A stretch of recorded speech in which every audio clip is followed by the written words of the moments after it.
Coronavirus cases recorded in Lagos State. Federal government intensifies efforts to prevent spread of coronavirus in the country. On the international scene, Vatican City confirms first coronavirus case as the rest of Europe is on edge. And in sports, 9 Guinea footballers perish in auto accident.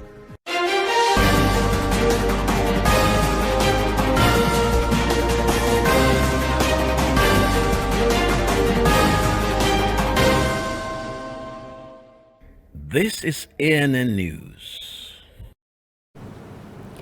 I'm Lucy Adeyemi.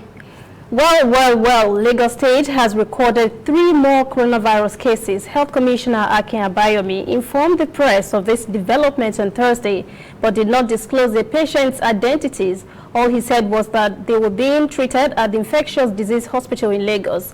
The commissioner said that 3 patients came into the country from France, China, and England respectively. He said their samples have been taken and health officials are waiting for the results. The first case was confirmed last week. An Italian man who arrived in the country from Milan is currently in isolation. The federal government is beefing up efforts to prevent the spread of coronavirus in the country. Among measures being taken are increased screening at border entry points and a public awareness campaign on improved hygiene. Reporter Deji Badmus has the story. It's business as usual in Lagos, just days after the government confirmed Nigeria's first case of the coronavirus. The government had called for calm and giving everyone the assurance it was on top of the situation. It appears that message has sunk in, as there's no air of panic in the city. But people are careful and quite aware about the basics of the virus. The most important thing is, if you see anybody coughing and sneezing, firstly, ensure to either stay away or report to the authorities so that they could test the person and, if possible, quarantine the person. That's just the way I'm looking at this. Some organizations are taking precautions. The local Catholic Church here has stopped a traditional handshaking during Mass and cut down on some church activities. Most offices now have hand sanitizers at their reception desk, and the authorities continue to provide frequent updates on the index case. There is no new confirmed case in Nigeria. About 13 or 14 tests have been done, and except that one patient, no other person has been diagnosed.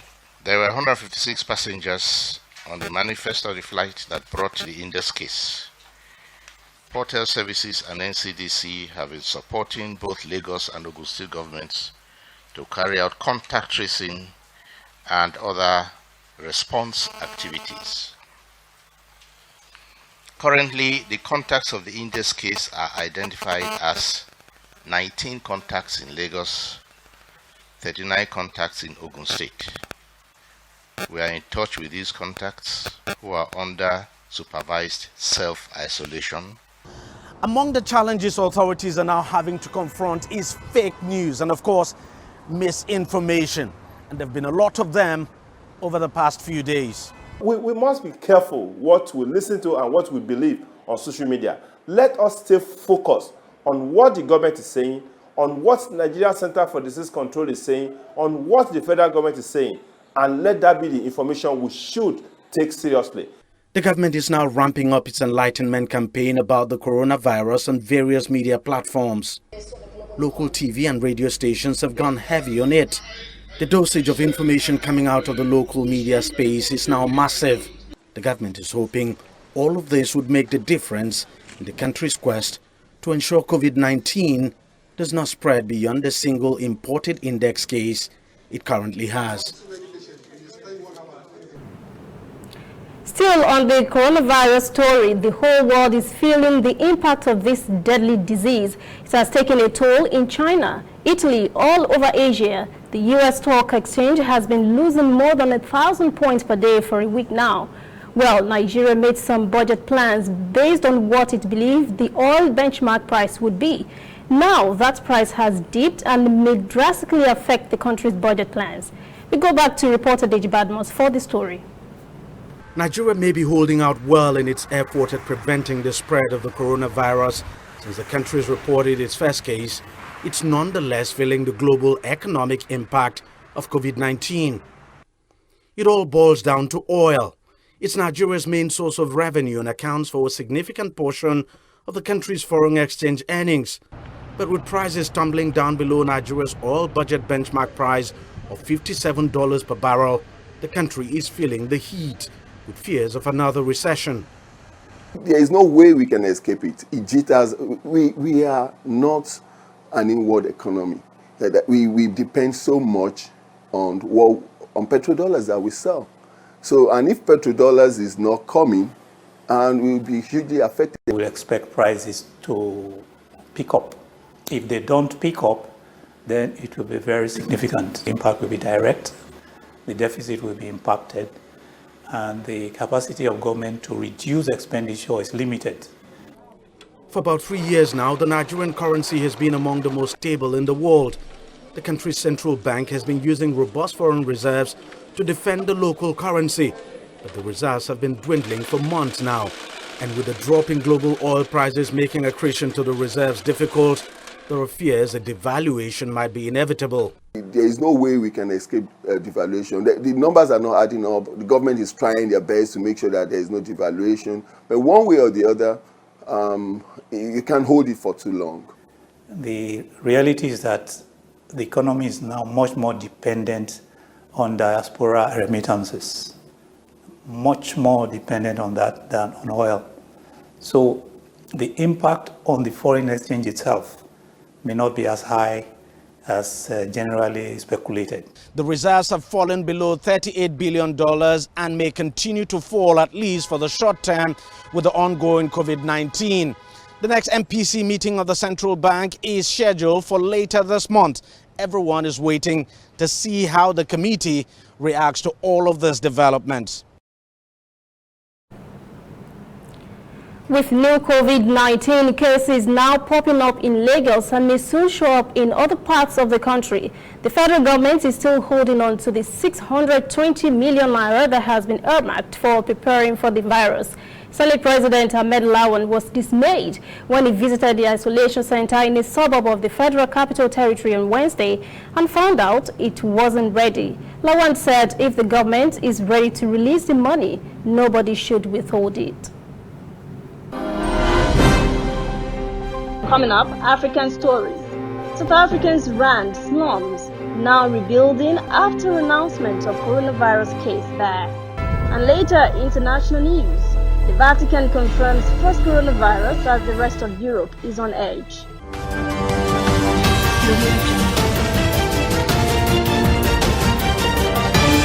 You are watching ANN. Welcome back. This is ANN News. In African stories, South Africa's local currency, the Rand, traded slightly firmer earlier on Friday, recovering from a sharp drop in the previous session after the country confirmed its first case of coronavirus on Thursday. The patient is a South African citizen who had passed through the main airport and showed no symptoms of the virus on his way back from a trip to Italy. South Africa's Health Minister Zweli Mkhize confirmed on Thursday that South Africa's first coronavirus patient and his wife had returned from a trip to Italy on the 1st of March. The couple, who have 2 kids, had been traveling as part of a group of 10 people. This is an individual who had come from Italy and came through our borders when he had no symptoms and there was no problem whatsoever. And the symptoms developed about 3 days after his return. And the individual went to talk to the general practitioner who responsibly took the necessary test and then asked the patient to be on voluntary quarantine pending the outcome of the results. The Health Minister said a team of epidemiologists and members of South Africa's Emergency Operations Centre was already on site, tracking all possible contacts, those who had been in immediate contact with the patient. The people that we will be quarantining are the close contacts of the individual. So we have definitions of what constitutes a close contact, and all of those people will be asked to self-quarantine in their homes for 14 days and be monitored also by our medical staff to make sure that if they get any symptoms, they are rapidly tested. What is very important to understand is that there is no suggestion that coronavirus is spreading widely in the community in South Africa or in the community in KwaZulu-Natal. Meanwhile, Tunisian Health Ministry says more than 1,600 persons have been medically home quarantined for coronavirus. They are made up of Tunisians and foreigners returning from countries where they are suspected to have been infected. Reporter Adnan Chawachi has the details. Medical monitoring has been provided for the 1,619 people, 996 of whom are still under control, and 623 others have completed the auto-quarantine phase, with an incubation period estimated at 2 weeks. The self-imposed 14-day quarantine is necessary for travelers from countries where the number of infected people with COVID-19 or victims is on the rise. People should stay at home until we allow them to leave. This is how we can control the outbreak and limit its spread to the whole population. The Ministry of Health has warned against COVID-19 fake news, which could spread panic across Tunisia. Informing the public opinion with scientific data and analysis about the COVID-19 epidemic helps the state in its national effort and plan in fighting the corona outbreak. The Tunisian government has launched a media campaign to counter the coronavirus misinformation phenomenon. The crisis management has been successful so far. It is true that more cases could be announced, but the role of the media is to inform, sensitize citizens and not terrify the population, because the epidemic will certainly end within a few months. Prime Minister Elias El-Farfar declared that prevention is highly crucial for medical and paramedical staff, police, military and customs personnel, and all actors involved in the implementation of the national plan against COVID-19. The Ministry of Transport and Logistics and the National Office of Civil Aviation and Airports announced that flights from Italy will be moved to Terminal 2 of Tunis-Carthage International Airport. Health authorities said these preventive measures will help ensure the safety of passengers. Accra's Baba Yara Stadium was filled to capacity earlier today as Ghana celebrates its 63rd independence anniversary. Notable personalities, including special guest, the Prime Minister of Trinidad and Tobago, Dr. Keith Rowley, more than 150 diplomats, Royal Majesty, the Asante Hene, Otumfio Seo-Tutu II, and President Nana Akufo-Addo were in attendance. This is the first time in Ghana's history that Accra, the country's oldest and second largest city, will host this event. The theme this year is Consolidating Our Gains. Earlier, an art exhibition marking the anniversary was held in Accra, and reporter Nabil Ahmed Rufai was there. A celebration of 63 years of Ghanaian independence, Wiz Kodowo has been painting for more than 30 years and has teamed up with his friend and fellow artist Sammy Bentil for this special exhibition. The works are only to remind people that, independence brought us a certain life. People have become more aware, people have become more focused, even though the general look is that we are not doing that well, but we are trying to give people hope. Under the theme Independence Vibes, the work on display reflects the way of life of the Ghanaian people and their aspirations. I like to play with things like this. We've got the Independence Act, it's independence, freedom and justice. And I put in somebody, what's in the person's hand? It's a broom. What does a broom symbolize? Cleanliness and unity, okay. Our country right now needs to clean itself up, literally. Wiz Kodowo uses ancient symbols derived from Ghana's rich cultural heritage as a tool for his paintings. Wiz Kodowo and his friend Sammy Bentil use their art to speak about social and cultural issues, something they say is gradually being lost among young Ghanaian artists. They want to discover and develop young talents to produce original African artworks. Visitors are full of praise for the art pieces on display. I love Sam Benthill's stuff. I wish they're two really fascinating ones. There's 7 images of women, and there's 6 women. I think it's the hares, the 7th. And there's another one, Sun and Moon. Beautiful. In fact, all the pictures are beautiful. And I love Wiz's work as well. The exhibition is to last for the entire month. Wiz Kodawa hopes it will make Ghanaians feel proud about their heritage as they celebrate their independence from colonial rule.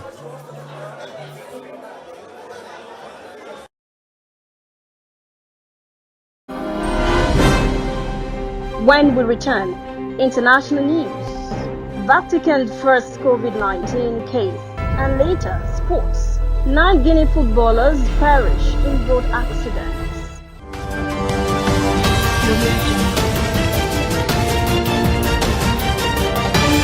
You are watching ANN.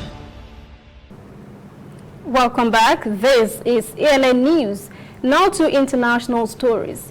Vatican spokesman Matteo Bruni has confirmed that a patient has tested positive to coronavirus on Thursday in a clinic used by priests and employees.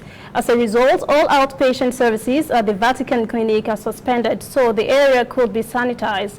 Emergency services have continued at the clinic. Bruni said Italian health authorities have been notified. Meanwhile, coronavirus death toll in Italy is only second to China. The COVID-19 has disrupted so many programs in Italy, so much so that the government has closed all schools and universities until the middle of this month. It has also brought for the next month all sporting events where fans would gather. Across the European continent and around the world, there is an increase in coronavirus cases. 80 countries now have the virus, and governments are taking drastic measures to stem the spread. The coronavirus is not a respecter of places or persons. That is why Palestinian officials announced on Thursday that even the historical church of the Nativity in the biblical city of Bethlehem will close indefinitely over fears of the new coronavirus. This is coming just weeks ahead of the Easter holiday, when tens of thousands of visitors and worshippers flock the site. The spread of coronavirus in the Middle East has forced authorities to contain worship at major holy sites. The closure of the Church of the Nativity prompted by fears that 4 Palestinians had contracted the virus. All tourists have also been banned from the West Bank for an unspecified period of time. Other places of worship in Bethlehem have also been shut down for 2 weeks. The Church of the Nativity is built on the grotto or cave where it is widely believed by Christians that Jesus Christ was born. Watching the spread of coronavirus around the world, one might even lose sight of the fact that it all started in China. A brunt of the global infections and deaths have been recorded there. But while the rest of the world is now grappling with infections and deaths as a result of the COVID-19, China seems to be bouncing back. As reporter Feng Yeli tells us, construction of major projects have resumed in the country. Japanese manufacturer Nidec Corporation is on the move. Its new electric motors plant is expected to have an annual production capacity of 3.6 million units, as well as an R&D center for 700 people.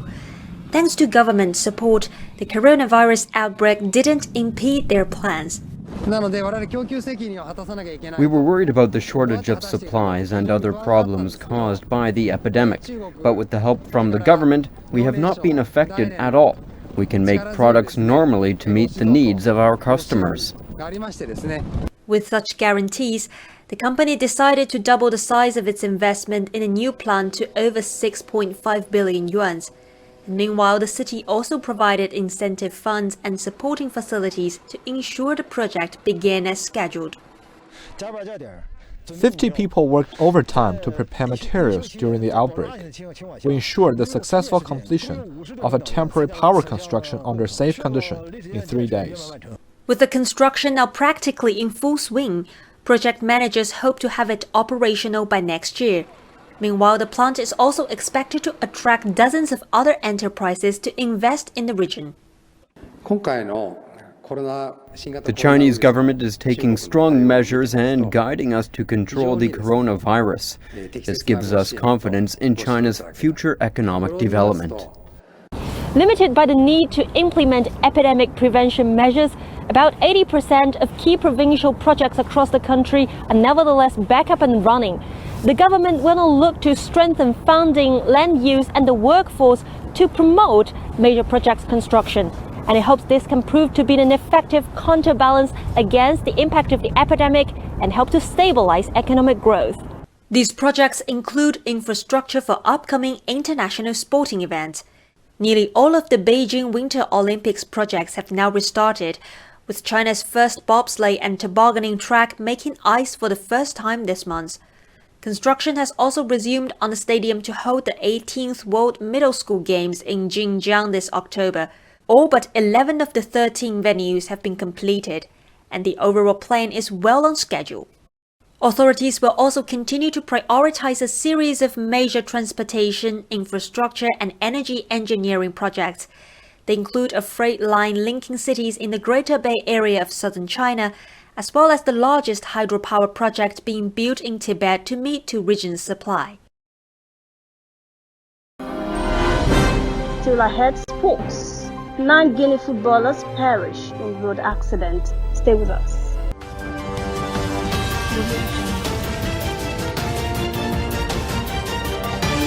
You are watching ANN. Welcome back. This is ANN News in Sports. Uganda have called up Uche Ikpeazu to play for the national team in their 2 Africa Cup of Nations qualifiers later this month. The Nigerian-born Hearts forward qualified for the call-up through his Ugandan mother. He's also qualified for a Nigerian call-up through his father. But the Cranes of Uganda have got him first. Uganda face South Sudan at home in Kampala at the end of this month.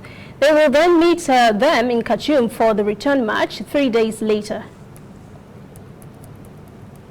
The Professional Football League in Guinea and the rest of the country are mourning the deaths of 9 players from their second division side. They were killed in a bus crash on Thursday. 19 others were reported injured, 17 in serious condition. The accident occurred just outside the city of Mamou, about 250 kilometers east of the capital, Conakry. The president of the Guinea Football Federation, Antonio Soares, says they plan to hold a day of mourning for those who died. That is ANN News this evening. Thank you for joining us. For details on these and other breaking stories, visit our website, annafrica.news. Conversation continues on our social media platforms, Twitter, Instagram, and Facebook at ANN Africa TV. I'm Lucy Ademi. Have a great weekend.